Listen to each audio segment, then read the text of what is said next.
हाय दोस्तों, किरण देवी टीचिंग में आप सभी का स्वागत है।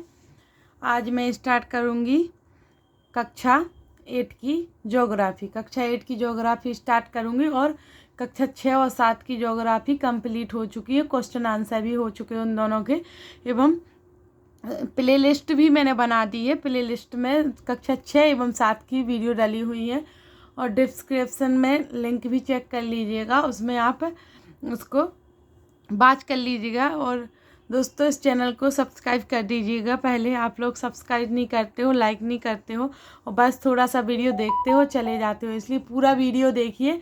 और मैं कक्षा 8 की ज्योग्राफी स्टार्ट कर रही हूँ। 6 और 7 की हो गई है, 8 की स्टार्ट कर रही हूँ। तो आप मोस्ट इम्पोर्टेंट आज मैं पढ़ाने जा रही हूँ। आज हम पढ़ेंगे क्या? आज पढ़ेंगे हम इस ज्योग्राफी में जमशेदपुर के बारे में।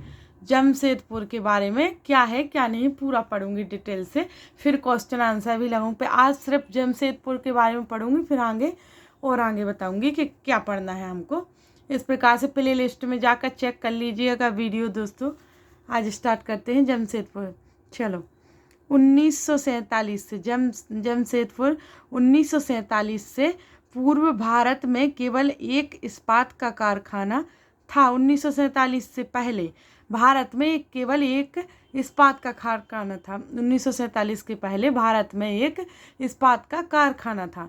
तो Tata iron and steel company limited, TISCO, इसको क्या नाम से जाना जाता था? Most important, Tata iron and steel company limited, TISCO, इस नाम से जाना जाता था। दोस्तों, यह निजी स्वामित्व में था। यह क्या था? यह निजी स्वामित्व में था एवं स्वतंत्रता के पश्चात सरकार ने यह कार्य अपने हाथ में लिया। स्वतंत्रता के पश्चात सरकार ने यह कार्य भी अपने हाथ में ले लिया, इस्पात के कारखाने का कार्य। और बहुत से लोहा इस्पात संयंत्र स्थापित कर दिए। बहुत से लोहा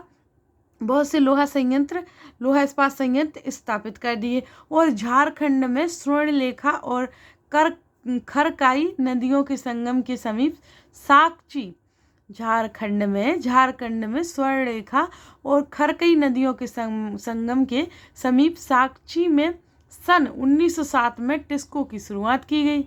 टिस्को की शुरुआत झारखंड में स्वर्णरेखा और खरकई नदियों के संगम के समीप साक्षी में सन 1907 में टिस्को की शुरुआत की गई। इस प्रकार से बाद में साक्षी का नाम बदलकर जमशेदपुर रखा गया। दोस्तों, आप डिटेल से पढ़ोगे तो आपको पूरा समझ आएगा कि जमशेदपुर क्यों नाम रखा और कब रखा और किस वजह से रखा। ठीक है, 1947 से पूर्व इसका पहले इस्पात कारखाना Tata iron and steel company limited, TISCO था। फिर उसके बाद झारखंड में स्वर्णरेखा और खरकई नदियों के संगम के समीप साक्षी में सन 1907 में टिस्को की शुरुआत की गई थी। फिर इस साक्षी का नाम बदलकर जमशेदपुर रखा गया। भौगोलिक रूप से जमशेदपुर देश में लोहा इस्पात केंद्र के रूप में सर्वाधिक सुविधाजनक स्थान पर है। जैसे भौगोलिक रूप से जमशेदपुर किस देश में किस सर्वाधिक सुविधाजनक स्थान है? वो है लोहा इस्पात केंद्र के रूप में माना जाता है। फिर आगे स्टार्ट करते हैं हम।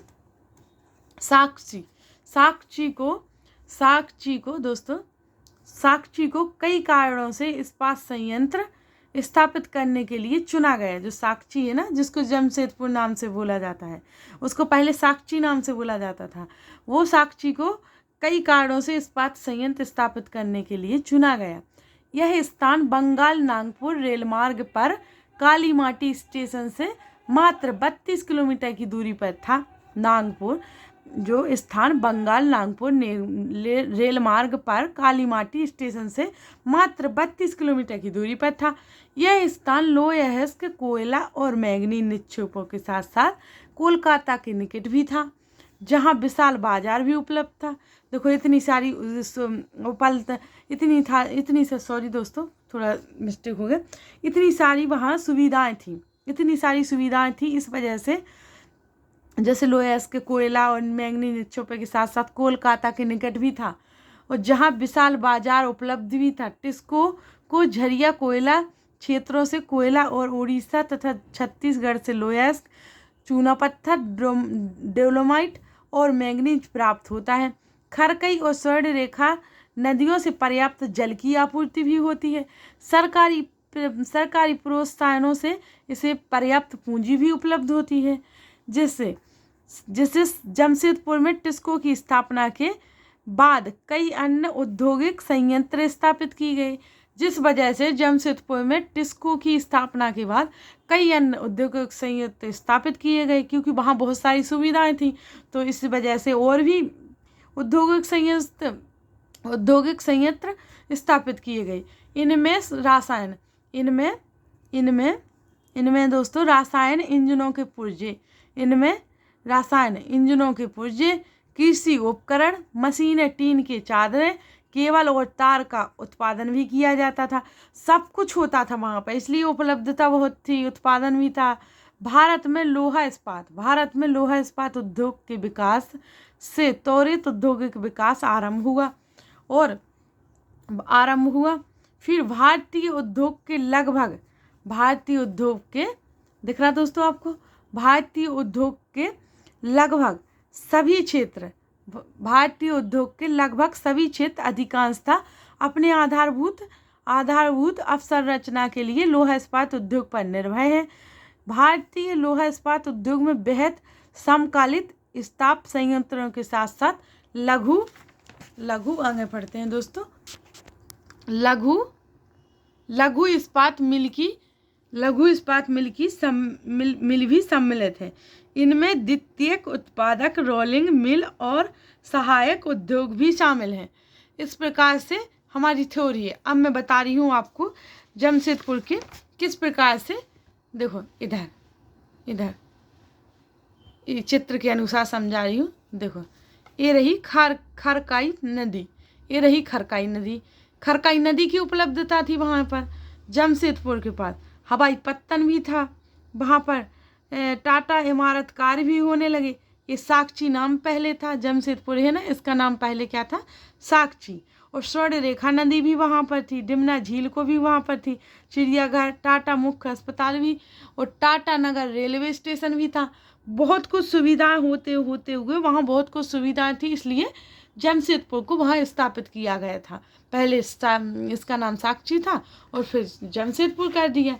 और इसका मुख्य नाम पहले मेन ब्रांड इसको बोला जाता था, Tata iron and steel company limited. इस प्रकार से हम चित्र के अनुसार समझ सकते हैं। और आगे देखते हैं। अब हम पढ़ेंगे क्या, जमशेदपुर हो गया, अब पढ़ेंगे हम पिट्सबर्ग के बारे में। क्या पढ़ेंगे दोस्तों, पिट्सबर्ग के बारे में पढ़ेंगे आज हम। चलो दूसरे नंबर पर पिट्सबर्ग के बारे में। चलो, पिट्सबर्ग एक संयुक्त राज्य अमेरिका का एक महत्वपूर्ण इस्पात नगर है। जो जमशेदपुर है, जो पिट्सबर्ग है वो कहाँ का है, सॉरी दोस्तों, जमशेद नहीं, पिट्सबर्ग संयुक्त राज्य अमेरिका का एक महत्वपूर्ण इस्पात नगर है। पिट्सबर्ग संयुक्त राज्य अमेरिका का एक महत्वपूर्ण इस्पात नगर है। पिट्सबर्ग के इस्पात उद्योग को स्थानीय सुविधाएं उपलब्ध हैं एवं कच्चा माल जैसे कोयला पिट्सबर्ग में ही उपलब्ध है, जबकि लोयस्क मिनेसोटा की लोहे की खानों से प्राप्त होता है। मिनेसोटा की जो लोहे की खानों से प्राप्त होता है लोयस्क, जो पिट्सबर्ग से लगभग 1500 किलोमीटर दूर है। इन खानों और पिट्सबर्ग के बीच नौ परिवहन का सर्वोत्तम मार्ग ग्रेट लेक्स से पिट्सबर्ग क्षेत्र तक लोयस्क रेलगाड़ियों से लाया जाता है। ओहियो मोनोगहेला और इलघनी नदियों से पर्याप्त जल प्राप्त होता है। ये अमेरिका में है ये सब। आज पिट्सबर्ग में बहुत कम बड़ी इस्पात मिल है। ये मिल पिट्सबर्ग के ऊपर मोनोगहेला और इलघनी नदी की घाटियों में तथा पिट्सबर्ग के नीचे ओहियो नदी के सहारे स्थित है दोस्तों। परिष्कृत इस्पात स्थल और जल दोनों मार्गों द्वारा बाजार में भेजा जाता है। इस प्रकार की बहुत सारी सुविधाएं हैं कहाँ, अमेरिका में, संयुक्त राज्य अमेरिका में। तो पीटर्सबर्ग का इस प्रकार से उत्पादन और बहुत ज़्यादा विकसित हो गया वहाँ पर। पीटर्सबर्ग क्षेत्र में इस्पात मिलों के अतिरिक्त, पीटर्सबर्ग क्षेत्र में इस्पात मिलों के अतिरिक्त कई अन्य कारखाने ही भी हैं। ये रेल पटरी उपकरण और भारी मशीनों के उत्पादन में इस्पात का प्रयोग कच्चे माल के रूप में भी करते हैं।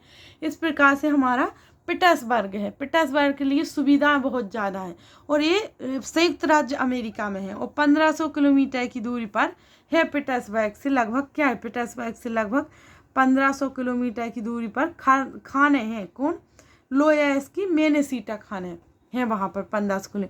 और मोस्ट इम्पोर्टेंट इफेक्ट भी पढ़ लेते हैं इसके बारे में हम। ग्रेट लेक्स के नाम सुपिरियर, ह्यूरन, ओंटारियो, मिशिगन और इरी है। इन 5 झीलों में से सुपिरियर झील सबसे बड़ी है, जो अन्य की तुलना में उच्च ऊर्ध्व प्रभाव पर स्थित है। जो कि झील तो 5 प्रकार की है, लेकिन इनमें से कौन सी, सुपिरियर झील सबसे बड़ी है और जो कि अन्य की तुलना में उच्च ऊर्ध्व प्रभाव पर स्थित भी है। इस प्रकार से हमारी सुपिरियर झील प्रसिद्ध है। फिर है दूसरा इफेक्ट है शब्द टेक्सटाइल, लैटिन के टेक्सटेरे से व्युत्पन्न किया गया है, जिसका अर्थ बुनना होता है। टेक्सटाइल होता है ना, जो लैटिन के टेक्सटेरे से व्युत्पन्न किया गया है, जिसका अर्थ बुनना होता है। इस प्रकार से दोस्तों हमारा जमशेदपुर के बारे में एवं पीटर्सबर्ग के बारे में, इन दोनों के बारे में हमने पढ़ लिया है और इन दोनों के बारे में हमने जान लिया, अच्छे से थ्योरी पढ़ ली है। तो आप इसे अच्छे से समझ लीजिए। मैंने अच्छे से समझा दिया है, आपको चित्र के अनुसार भी समझा दिया है। इस प्रकार से हमारा जमशेदपुर और पीटर्सबर्ग के बारे में कहानी है जो हमने आपको समझा दी है। दोस्तों अब हम बताने जा रहे हैं आपको कि ज्योग्राफी की कक्षा 6 और 7 की हो गई है संपूर्ण ज्योग्राफी, और 8 की मैं करवा रही हूँ। 8 की मैं मोस्ट इफेक्ट पढ़ाऊँगी। उसमें बहुत सारा दिया गया है, बहुत बर्डन दिया गया है। उस बर्डन को पढ़ के क्या फ़ायदा, आपको एग्जाम के लिए ही पढ़ना है ओनली। तो इस प्रकार से मैं आपको मोस्ट इफेक्ट पढ़ाऊँगी जो आपके पेपर के लिए समथिंग हो। और फिर मैं पढ़ाऊँगी कौन सी, कक्षा 9th की ज्योग्राफी, वो पढ़ाऊंगी मैं डिटेल से, क्योंकि वो बहुत इंपॉर्टेंट है। उसमें बहुत कुछ मैपिंग वाइज है, वो आपको बहुत अच्छे से समझ भी आएगा। तो फिर पढ़ाऊंगी मैं मैपिंग वाइज। इस प्रकार से जैसे कि मैंने अभी बताया ना, अमेरिका में, संयुक्त राज्य अमेरिका में पीटर्सबर्ग के बारे में, पीटर्सबर्ग को सब उपलब्ध है, सब कुछ सुविधाएं, इसलिए वो बहुत जल्दी पनपा और पते भी है, पहले विकासशील विकसित देश भी है वो। इस प्रकार से वो इसीलिए क्योंकि वहाँ पर सबसे पहले खनिज, हर चीज़ की वहाँ उपलब्धता है। दोस्तों इस प्रकार से हमारी क्लास होती है। आज लास्ट, कल पढ़ेंगे हम क्या, सूती वस्त्र उद्योग के बारे में। सूती वस्त्र उद्योग के बारे में पढ़ेंगे कल, और क्वेश्चन आंसर भी लगाएंगे उसके बारे में। इस प्रकार से प्ले लिस्ट में मैंने सारी वीडियो लाइन वाइज डाल दी है, तो आप वहाँ जाकर देख सकते हो। और प्लीज़ दोस्तों पहले सब्सक्राइब कर दीजिए, आप लोग सब्सक्राइब नहीं करते हो, क्योंकि मैं जितना पढ़ाती हूँ उतनी मेहनत मेरे लिए काफ़ी है, मैं जितनी करती हूँ। तो आप उसके लिए सपोर्ट कीजिए दोस्तों। और एक आपके लिए इम्पोर्टेंट चीज़ कि आप एक एटलस खरीद लीजिए, जिससे आपको बहुत सुविधा होगी। एटलस खरीद लोगे ना, तो एटलस के माध्यम से आप पूरा समझ लोगे कहाँ पर कौन सा देश है और क्या नहीं। मैं आपको वो भी पढ़ा रही हूँ, तो आप देश समझ जाओगे तो आराम से आप एनसीईआरटी के कोई भी क्वेश्चन, ज्योग्राफी से ही, पहली बात है एनसीईआरटी जिसने ज्योग्राफी से स्टार्ट की उसके लिए बहुत इंपॉर्टेंट है एनसीईआरटी, इसलिए आप ज्योग्राफी से मैं स्टार्ट कर ही रही हूँ, आप यहाँ पढ़ सकते हो। सब्सक्राइब कर लो चैनल को। और थैंक यू दोस्तों। आगे चल, अब कल डालेंगे दूसरी वीडियो, उसको आप देखना अच्छे से, वो आगे की सूती वस्त्रों के बारे में बताएंगे कल। थैंक यू दोस्तों।